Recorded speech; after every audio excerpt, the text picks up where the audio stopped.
प्रधानमंत्री नरेंद्र मोदी के लाओस दौरे का आज दूसरा दिन। आज आसियान भारत शिखर सम्मेलन में हिस्सा लेंगे प्रधानमंत्री। पीएम बोले 21वीं सदी भारत और आसियान देशों की सदी। तो 21वीं सदी भारत और आसियान देशों की सदी। प्रधानमंत्री नरेंद्र मोदी 2 दिवसीय लाओस दौरे पर हैं। प्रधानमंत्री ने इसी दौरान ये बयान दिया कि 21वीं सदी लाओस और भारत की सदी है। आज आसियान भारत शिखर सम्मेलन में प्रधानमंत्री हिस्सा लेंगे।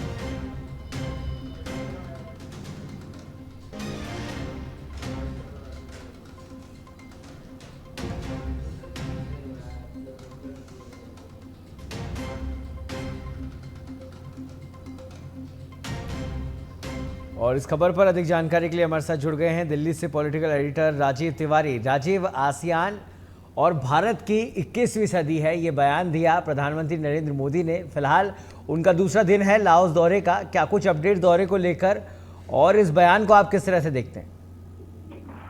देखिए, प्रधानमंत्री नरेंद्र मोदी का हमेशा जो अंतर्राष्ट्रीय मंच पे जो बयान होता है वह परस्पर एक दूसरे को सहयोग की भावना से ही वो अपना रोड मैप दिखाते हैं कि आने वाले समय में विश्व समुदाय को मानव रक्षा के लिए, मानवता की रक्षा के लिए कैसे हम लोग को एक साथ आगे बढ़ना है। क्योंकि ये आसियान देशों का ये बैठक था, तो ऐसे में जो क्षेत्रीय जो समस्याएं हैं उन चुनौतियों को कैसे दूर करना है, और मुख्य रूप से व्यापारिक दृष्टिकोण से, क्योंकि पहले से ही आसियान देश के जो मेंबर हैं एक दूसरे से जुड़े हुए हैं, तो इनको कैसे हम लोगों को आगे बढ़ाना है, इन तमाम चीजों को लेकर प्रधानमंत्री ने अपना विजन रखा।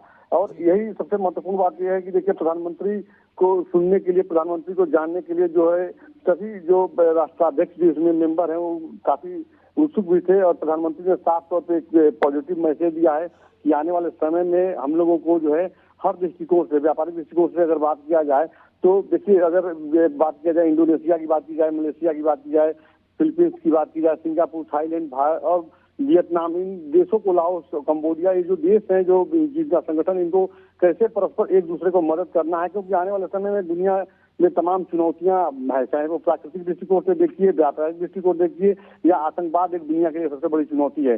तो इनको कैसे दूर करना है, इस पर प्रधानमंत्री का फोकस रहा। और आज का जो कार्यक्रम है बहुत ही महत्वपूर्ण है। देखिए, सबसे महत्वपूर्ण बात है कि प्रधानमंत्री जब भी, चाहे वो पिछले दिनों जब अमेरिका गए थे, संयुक्त राष्ट्र संघ में जब उन्होंने स्पीच दिया था, या लाओस गए हैं, यहाँ पर जो दुनिया के जो राष्ट्र हैं वो प्रधानमंत्री को सुनना चाहते हैं। उनका जो विजन है प्रधानमंत्री का कि कैसे विश्व समुदाय को एक साथ लेकर चलना है, क्योंकि भारत का जो स्लोगन है वसुधैव कुटुंबकम, उसी को लेकर प्रधानमंत्री हमेशा आगे चलते हैं और बताते हैं कि आने वाले समय में भारत विश्व गुरु था और विश्व गुरु के रास्ते पर चल रहा है। तो इस बात से इंकार नहीं किया जा सकता है कि जो इस समय भारत का जो परचम प्रधानमंत्री नरेंद्र मोदी ने अंतर्राष्ट्रीय मंच पर फहराया है उसका कोई सानी नहीं है। और अब जो है कहा जा सकता है कि प्रधानमंत्री का जो विजन है उसको सभी लोग सराहते हैं, क्योंकि प्रधानमंत्री सबसे ज्यादा जो फोकस करते हैं वो मानवता की रक्षा के लिए करते हैं कि आने वाले समय में जलवायु परिवर्तन हो रहा है, तमाम प्राकृतिक चुनौतियां हैं, और खाद्यान्न संकट न हो, एक खाद्यान्न संकट, जल संकट, ये तमाम जो बातें हैं, जो तमाम चुनौतियां दिख रही हैं, उनको कैसे दूर करना है और मानव रक्षा करना है, और कैसे व्यापारिक संबंधों को आगे बढ़ाना है, ये तमाम फोकस रहती है। और इसी को लेकर प्रधानमंत्री दुनिया के तमाम जो इसमें जो आसियान देश के मेंबर हैं उनको तो मैसेज देते ही हैं, दुनिया भर के लोगों को मैसेज देते हैं कि हम लोग को इसका एकजुट होकर चलना चाहिए। जी बिल्कुल राजीव, प्रधानमंत्री वाकई में अंतर्राष्ट्रीय और जो समस्याएं हैं और उनका समाधान क्या कुछ होना चाहिए उस पर चर्चा हमेशा इस तरह के सम्मेलनों में करते हुए दिखाई देते हैं। फिलहाल लाओस में वो मौजूद हैं और ऐसे में तमाम एशियाई देश इस समय वहाँ पर मौजूद हैं। भारत की भूमिका वहाँ पर, और सबसे महत्वपूर्ण बात ये कि जो हमारे रिश्ते हैं एशियाई देशों के साथ, जो हमारे रिश्ते हैं वो किस तरह से और मजबूत हों, उसका क्या एजेंडा प्रधानमंत्री का लाओस दौरे का, क्योंकि आज दूसरा दिन है, आखिरी दिन है, ऐसे में क्या एजेंडा देखने को मिला और आगे क्या कुछ रूपरेखा इस सम्मेलन को लेकर? बिल्कुल, देखिए, अगर बात किया जाए तो यह जो बैठक था एशिया शिखर सम्मेलन था, पूर्वी एशिया शिखर सम्मेलन। अब सबसे महत्वपूर्ण बात है कि देखिए इसमें जो सदस्य देश हैं वो 10 हैं। इसमें 8 साझेदार देश हैं, जिसमें ऑस्ट्रेलिया है, चीन, भारत, जापान, दक्षिण कोरिया और सब कहा जा सकता है अमेरिका, ये सब देश शामिल हैं। और सब देश जो है प्रधानमंत्री नरेंद्र मोदी से सभी देशों का जो संबंध है, भारत का जो संबंध है वो बहुत ही मित्रवत और प्रगाढ़ संबंध है। और ऐसे में देखिए कुछ जगहों पे तो चीन जो है विरोध करता है, लेकिन प्रधानमंत्री की जो बातें होती हैं अंतर्राष्ट्रीय मंच पे किसी भी शिखर सम्मेलन में देखा जाए तो हमेशा जो सहयोग की वो बात करते हैं। तो ऐसे में कहीं ना कहीं जो विरोधी होते हैं वो अंदर खाने तो उनके मन में जो भी चल रहा हो कि भारत का कैसे भारत का जयकारा लग रहा है अंतर्राष्ट्रीय मंच पर, वो अंदर खाने अपने हिसाब से कूटनीतिक चाल चलते हैं। लेकिन प्रधानमंत्री का आज का जो कार्यक्रम अगर देखा जाए तो तमाम राष्ट्राध्यक्षों के साथ उनका 1-to-1 होना है और आने वाले समय में कैसे हम लोग को साथ लेके चलना है। देखिए अगर देखा जाए तो मलेशिया की बात कीजिए, फिलीपीन की बात कीजिए, सिंगापुर, थाईलैंड की बात कीजिए, वियतनाम की बात कीजिए, लाओस, कंबोडिया, ये जो देश हैं ये जो देश है हमेशा भारत के साथ हमेशा मित्रवत और भारत के सहयोग की उम्मीद भी करते हैं और प्रधानमंत्री उसको लेकर हमेशा सजग भी रहते हैं और इन लोगों के जो उम्मीद होती है उसको पूरा भी करते हैं। चाहे देखिए कोरोना संक्रमण काल एक बहुत बड़ा संक्रमण काल था जिसमें कई लाखों लोगों की मौत हो गई। उस दौरान प्रधानमंत्री नरेंद्र मोदी ने जिस तरह से वैक्सीनेशन का काम किया, जिस तरह से भारत में जो तैयार वैक्सीन थे लोगों को जान बचाने के लिए जो भी देश उस दौरान कहा उस प्रधानमंत्री ने तत्काल प्रबंध कराया।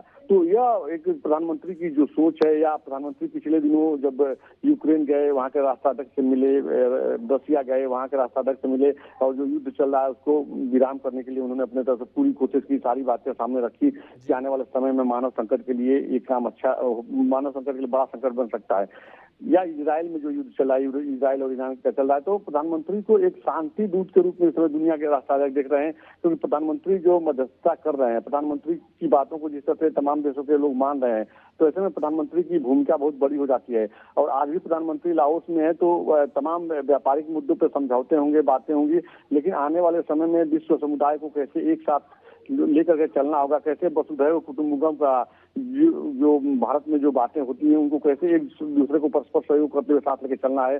तो देखिए सिंगापुर की बात कीजिए, थाईलैंड की बात कीजिए या वियतनाम की बात कीजिए, यह जो राष्ट्र हैं वो हर दृष्टिकोण से जहाँ देखा जाए तो भारत से हमेशा परस्पर सहयोग की उम्मीद करते हैं। और प्रधानमंत्री नरेंद्र मोदी जब से प्रधानमंत्री बने हैं देश के, तब से देखिए पड़ोसी मुल्क के साथ साथ यूरोपियन कंट्री के जो छोटे मुल्क हैं जहाँ पे तमाम चीजों की जो भी कमी होती है भारत से जो भरपाई हो सकती है, वो चाहे खाद्यान्न की बात कीजिए या जो भी चीजों की बात कीजिए, वो पदार्थ वहाँ पे पहुंचाया जाता है। तो एक परस्पर व्यापारिक संबंधों पे तो फोकस रहेगा ही, साथ ही जो मित्रता है वो और प्रगाढ़ हो। आने वाले समय में आतंकवाद से कैसे लड़ा जाए, इन तमाम मुद्दों पर चर्चा आज भी करेंगे। जी बिल्कुल, और बिल्कुल सही कह रहे हैं आप। वैश्विक स्तर पर जो छवि भारत की निखर कर आई है इसमें कोई दोहराई नहीं है। पूरा विश्व इस समय लोहा मानता है और प्रधानमंत्री बेहद बड़ा दिल रखकर और तमाम पूरी दुनिया को समसामयिक मुद्दों पर एकजुट होने की बात हमेशा करते हुए दिखाई देते हैं। बहुत बहुत धन्यवाद राजीव इस तमाम जानकारी के लिए।